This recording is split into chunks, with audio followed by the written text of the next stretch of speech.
I was 12 years old when I came down with a case of what I now know was spinal meningitis. I remember one afternoon I had an unusually tormenting headache that wouldn't go away. By the evening, I had a fever that exceeded 101 degrees. The next day I was admitted to the hospital.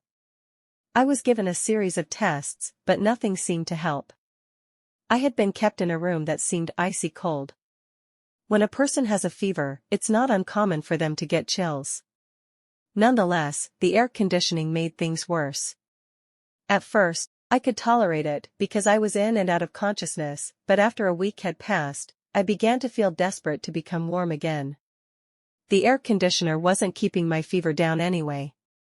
They were just waiting for me to die.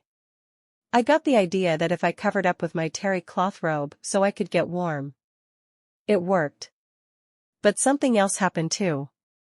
I began to fall asleep, or so I thought.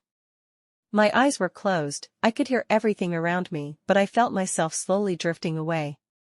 I could hear my surroundings less, and less, and less until I couldn't hear them anymore at all, period. I was too young to realize that I was killing myself with the terry cloth robe. It felt too good, and thinking that it would immediately spike my temperature was the last thing on my mind. However, I was aware that my spirit was departing from my body. Somehow, I couldn't link the separation with death. In an instant, I was in another place. Total darkness.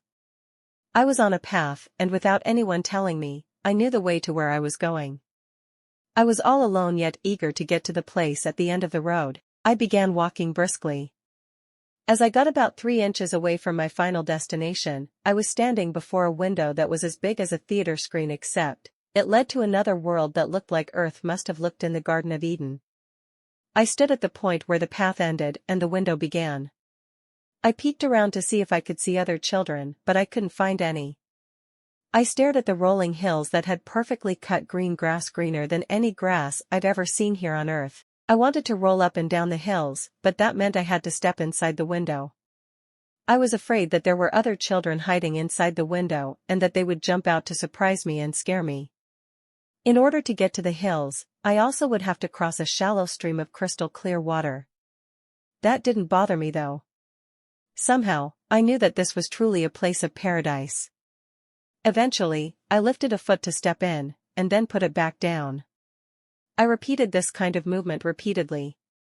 To my surprise, this man stepped out from behind me and stood in front of the window, and without an introduction, I somehow knew who he was and realized that he had been following me all along. He said, "Come on, you can come if you want to, but once you come, you can't go back."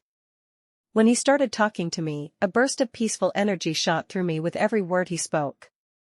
During the one sentence he spoke, by the time he had gotten the second word out, I had fallen to the ground limp and was paralyzed. I remember thinking that if he keeps talking he's going to kill me, when in fact, I was already dead. It just hadn't truly registered yet. I knew where I was, and that I had left my body, but I thought I was still in control of going back when I wanted. I had planned to play on the hills, look around, then go back and tell it. When this person gave me an ultimatum, I started thinking about how sad my mom and my sister would be. I didn't want them to be sad. He heard my thoughts. That's how we communicated. When he spoke, I heard him mentally, and if I thought something, he'd respond to my thought. The thought of my mom and sister evidently meant the answer no to him, and I was immediately sent back, just the way I came. Slowly I drifted backwards. I could hear my surroundings gradually become louder until I was totally back in my body. However, there was one problem: I was as stiff as a board and could not move.